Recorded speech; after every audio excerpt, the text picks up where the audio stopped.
দীর্ঘ 20 বছর পর ফিলিস্তিনে সাধারণ নির্বাচন অনুষ্ঠিত হতে যাচ্ছে, আর এই নির্বাচনের দিন নির্ধারিত হয়েছে 28শে নভেম্বর।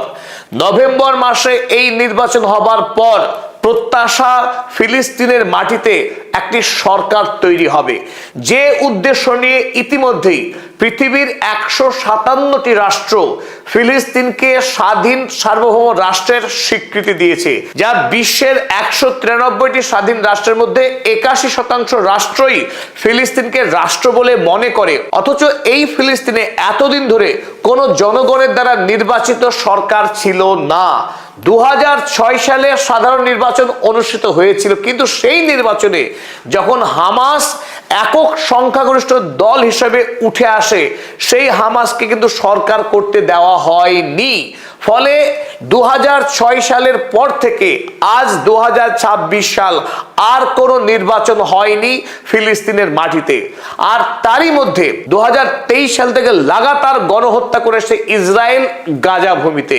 তাই গাজা ভূমি যখন একেবারে ধ্বংসস্তূপে পরিণত হয়েছে, এমনকি ওয়েস্ট ব্যাংকের মধ্যে নতুন নতুন এলাকা প্রতিদিন দখল করে ওয়েস্ট ব্যাংকেও প্রায় ফুরিয়ে ফেলেছে ইসরায়েল। ঠিক এই সময়ে মেহমুদ আব্বাস ফিলিস্তিনের সাধারণ নির্বাচনের দিনক্ষণ ঘোষণা করলেন। আর এই নির্বাচনের মাধ্যমে ফিলিস্তিনে যদি সরকার প্রতিষ্ঠিত হয়, তাহলে আশা করা যাচ্ছে এতদিন ধরে ইসরায়েল যে বর্বরতা চালিয়ে আসছিল, সেই বর্বরতায় লাগাম পড়বে।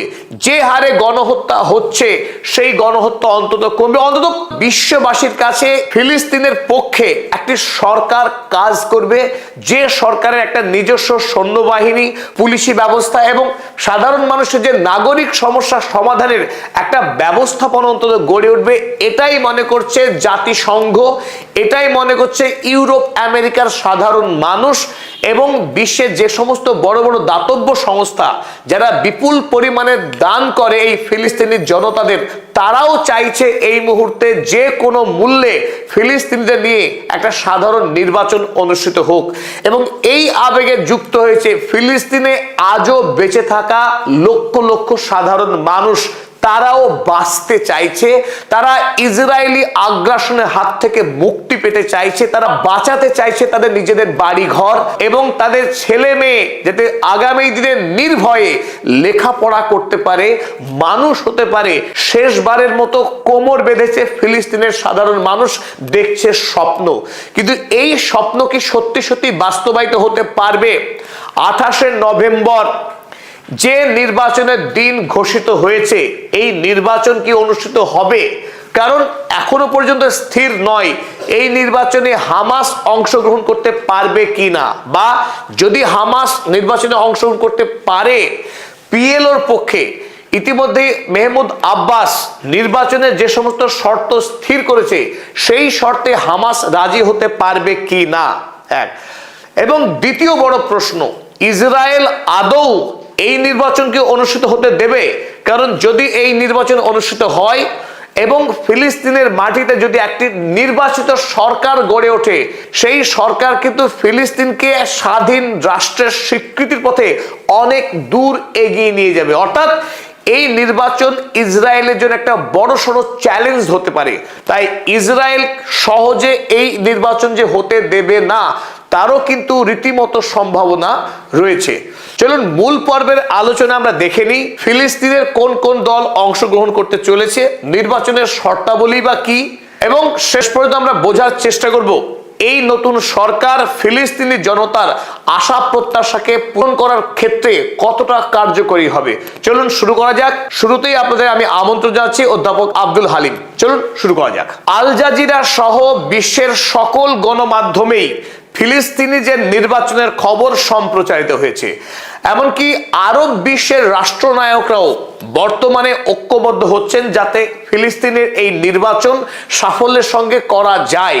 অর্থাৎ নির্বাচন না হলে পরে ফিলিস্তিনের মাটিতে যদি সরকার গড়ে না ওঠে, তাহলে ফিলিস্তিনকে একটি স্বাধীন সার্বভৌম রাষ্ট্র হিসেবে নির্মাণের কাজ কোনো দিনই সম্পন্ন হবে না। তাই যদিও নির্বাচন হওয়া মানেই ফিলিস্তিন একটি স্বাধীন রাষ্ট্র তৈরি হওয়া তা নয়, কিন্তু এটি একটি বড়সড় এবং শক্তিশালী পদক্ষেপ হতে যাচ্ছে ফিলিস্তিনকে স্বাধীন রাষ্ট্র হিসেবে তৈরি করার ক্ষেত্রে। তাই এই নির্বাচন ফিলিস্তিনের জন্য অত্যন্ত গুরুত্বপূর্ণ, সে কথা বলার অপেক্ষা রাখে না। চলুন এবার দেখে নিই আমরা এই নির্বাচনে কোন কোন দল অংশগ্রহণ করছে। আপনারা প্রত্যেকেই জানেন যে ফিলিস্তিন একটা আস্ত রাষ্ট্রকে দখল করে রেখেছে ইসরায়েল। প্রতিদিন এখনো যে অংশটুকু বেঁচে আছে সেই অংশকে গ্রাস করে নিচ্ছে গণহত্যাকারী আইডিএফ সেনারা। তাই ফিলিস্তিন রাষ্ট্র এই মুহূর্তে তিনটে খণ্ডে বিভক্ত হয়ে গেছে। একদিকে গাজা ভূমি, সংকীর্ণ একটা জমি যেখানে 17 লক্ষ মানুষ এখন পলিথিনের তলায় গাদাগাদি করে বেঁচে আছে।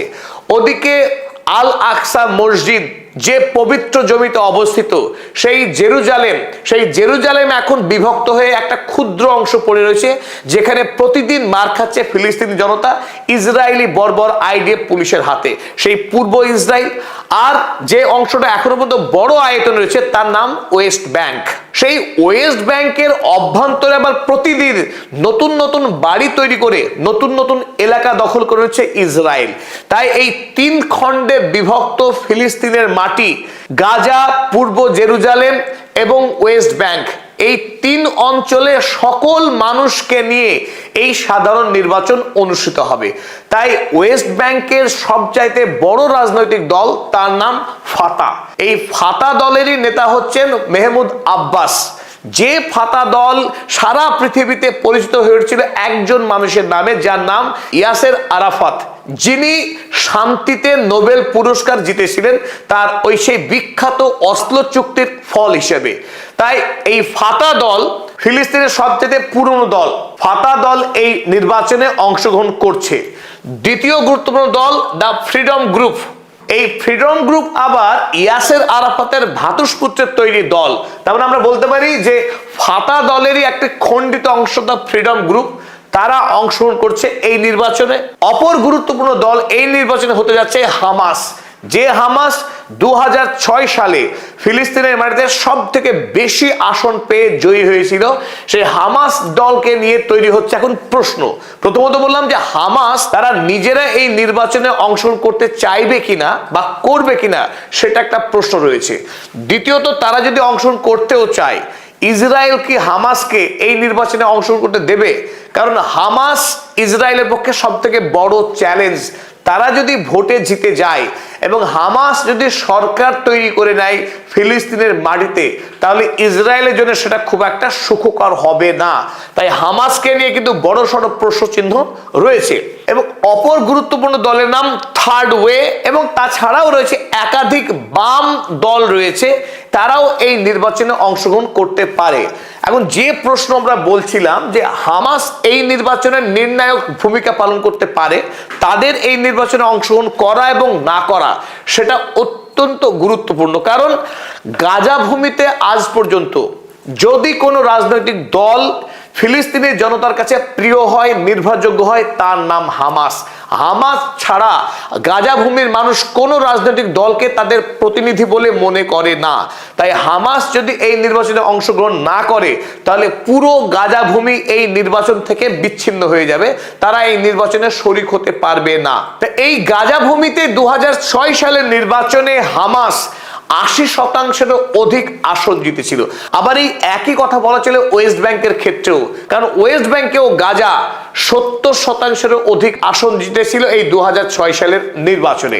তাই হামাস কি সিদ্ধান্ত গ্রহণ করে সেটা অত্যন্ত তাৎপর্যপূর্ণ। কিন্তু ওদিকে মেহমুদ আব্বাস তিনি এই নির্বাচনের জন্য বেশ কিছু বৈপ্লবিক সংশোধনী এনেছেন এই নির্বাচনকে ঘিরেই, যার মধ্যে বিতর্কিত একটি সিদ্ধান্ত যে যারাই এই নির্বাচনে অংশগ্রহণ করবেন বা যে সমস্ত রাজনৈতিক দল তারা এই নির্বাচনে লড়বে, তাদের একটি মুসলেকা দিতে হবে। মুসলেকাটা কি?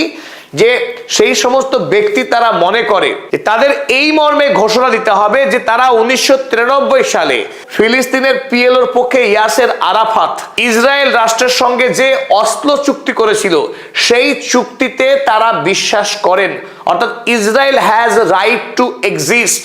তার মানে দ্বিরাষ্ট্রিক সমাধান, ইসরায়েল এবং প্যালেস্টাইন এই দুটি রাষ্ট্র পাশাপাশি অবস্থান করবে, এ কথা মেনে নিচ্ছি এই বলে মুসলেকা দিতে হবে প্রত্যেক ক্যান্ডিডেটকে।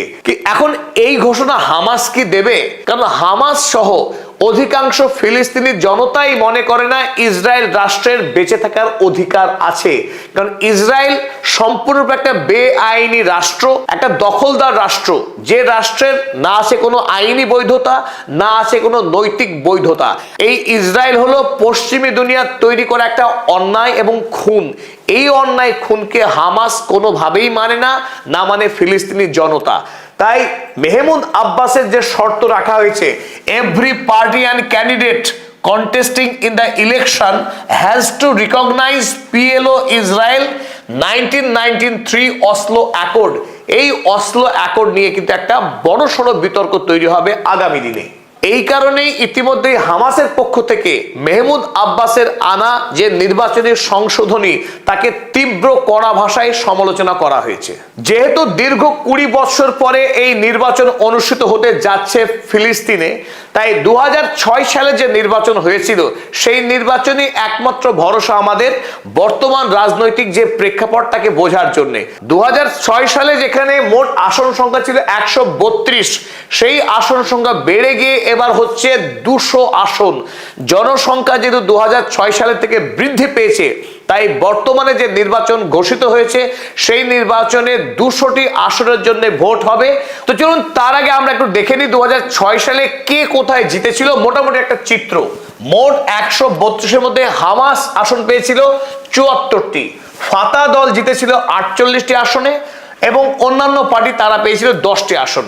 সেখানে আপনারা দেখুন এই যে গাজা ভূমিতে প্রায় একচেটিয়ায় হামাস জয়ী হয়েছিল, কয়েকটি আসন ফাতা জিতেছিল, 5টার মতো আসন জিতেছিল ফাতা। অপরদিকে ওয়েস্ট ব্যাংক, এটা ওয়েস্ট ব্যাংকের চিত্র দেখছেন, গোটা ওয়েস্ট ব্যাংকের প্রায় সমস্ত অঞ্চলেই, প্রায় হেব্রন থেকে শুরু করে বেথুলহাম, এমনকি সেলফিড, জেনিন, টুবাস, প্রায় সমস্ত অঞ্চলেই কম বেশি হামাস আসন জিতেছিল।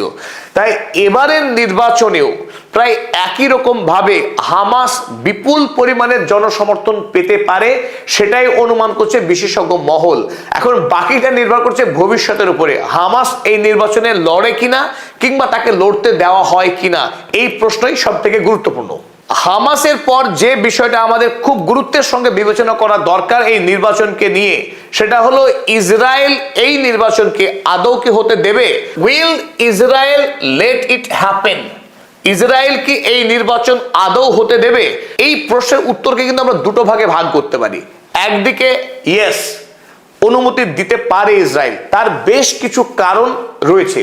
ঠিক একইভাবে ইসরায়েল এই নির্বাচন হতে দেবে না। কেন দেবে না, তার পক্ষেও কিন্তু বেশ কিছু উত্তর রয়েছে। চলুন আমরা এই দুই পক্ষকে এবার একটু বুঝে নেওয়ার চেষ্টা করি। প্রথমেই দেখুন, Europe, Arab league, United Nations, international donors, প্রত্যেকের পক্ষ থেকে ইসরায়েলের উপরে বিপুল পরিমাণে চাপ রয়েছে, এই নির্বাচন করতে দিতেই হবে। প্রথমত আমরা বলছি ইউরোপ মহাদেশের সাধারণ মানুষ, শিক্ষক, অধ্যাপক, বিজ্ঞানী, ডক্টর থেকে শুরু করে একেবারে সাধারণ স্তরের মানুষ, তারা গাজা ভূমিতে যে অমানবিক গণহত্যা